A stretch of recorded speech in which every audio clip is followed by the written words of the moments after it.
তামিম কি করো? মাছ ধরতেছ? কি মাছ? কি চিংড়ি? গলদা না বাগদা? ওয়াও ওয়াও, এখানে তো দেশি মাছও আছে আমাদের। একটু বালতিটা দেখাও, এদিক ঘুরে। এই যে চিংড়ি গুলো দেখাও। ওয়াও, অনেক বড় বড় চিংড়ি আছে এখানে। আমাদের এখানে চাষ হয় আর তামিম সেটা দেখাশোনা করে।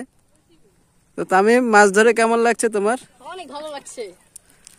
দেখ সুন্দর সুন্দর। ওখানে কি মাছগুলো রাখবা? যাও যাও, রেখে আসো দেখি। সুন্দর মাছ এখানে ওরা চাষ করছে ঘেরে। তো এখানে গলদা চিংড়ি এবং বাগদা চিংড়ি এভেলেবেল পাওয়া যায়। ওরা এখানে চাষ করে সবসময় গলদা, বাগদা এবং আরো অনেক মাছ এখানে চাষ হয়।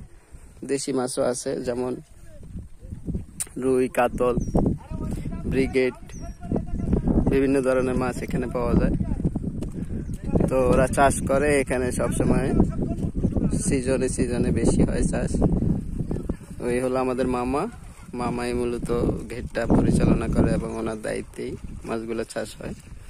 এখানে মেশিন লাগানো হয়েছে। আপনাদেরকে আমরা দেখাবো মাছগুলো। যখন সবগুলো মাছ উঠবে আমরা আলাদাভাবে আরেকটা ভিডিওতে আপনাদেরকে দেখাবো। সো বন্ধুরা, আপনারা দেখতে থাকুন আর আমাদের পাশে থাকুন। আসো তামিম, কি নিয়ে আসতেছ? কি মাছ? বস্তার ভিতরে সব মাছ এখানেই ধরছে সব, না? আরো আছে? মজা আছে না? মধু, এটাই বাস্তব। তুলতে পারবে? ওই যে মাছ,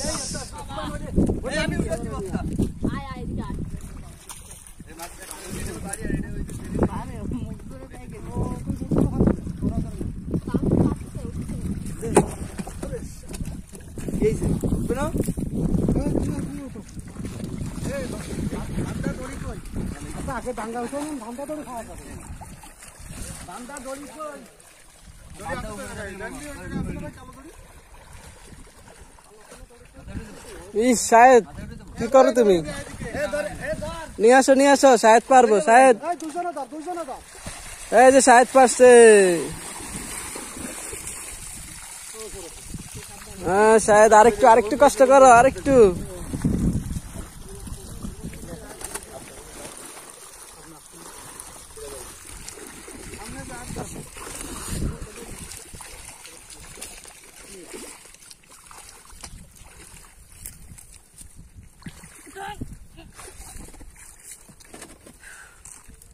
গ্রামের মধ্যে সহজ হবেন না, তাহলে কাদা পানি হবে না। ওই দিকে চিংড়ি মাছ বিক্রি হবে।